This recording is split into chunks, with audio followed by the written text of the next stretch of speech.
La parla és una funció activa i complexa que necessita la integritat i la interrelació dels diferents elements del sistema estomatognàtic, del sistema nerviós central i també el perifèric i del sistema respiratori.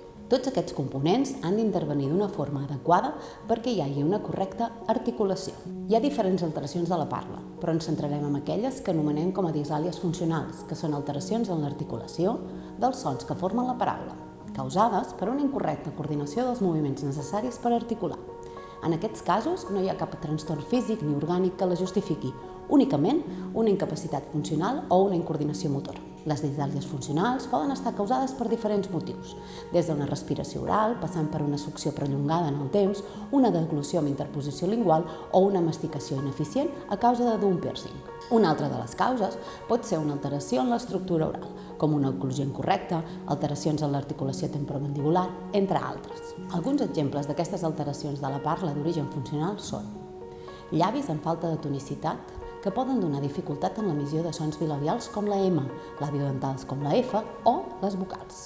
La falta dels incisius superiors afavorirà una col·locació lingual incorrecta, sent més anterior del que seria esperat i fent que l'articulació de la parla estigui afectada, amb un sigmatisme anterior i modificacions del punt de l'articulació dels sons dentals com la D, alveolars com la N, la T o la L. Si parlem de la respiració oral, afavoreix que la musculatura estabilitzadora de la mandíbula es modifiqui, sent més llarga del que seria òptim i també hipofuncionant.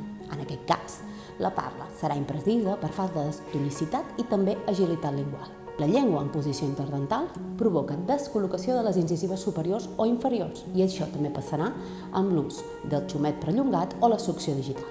Habitualment apareixen alteracions en les fricatives, protrusió de la llengua en els sons dentals anteriors i la resta dels sons tenen una articulació poc precisa. Les alteracions de la masticació afavoreixen que la musculatura estabilitzadora de la mandíbula es modifiqui i els moviments linguals no siguin adequats.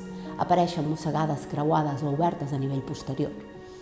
Aquestes alteracions d'oclusió afavoriran, entre d'altres, la distorsió dels sons fricatius com la S, els africats com la Ch, i així com també una imprecisió en la parla. En aquests casos, el dentista, mestre, pediatre i fins i tot la pròpia família poden fer una detecció d'aquestes alteracions i derivar-lo al logopeda especialista en motricitat orofacial, per així fer una avaluació exhaustiva per conèixer les causes específiques de l'alteració i poder fer un tractament oportú per solucionar-les. En aquests casos pot ser un tractament exclusiu de logopèdia centrat en motricitat orofacial o un treball conjunt coordinat amb l'ortodoncista.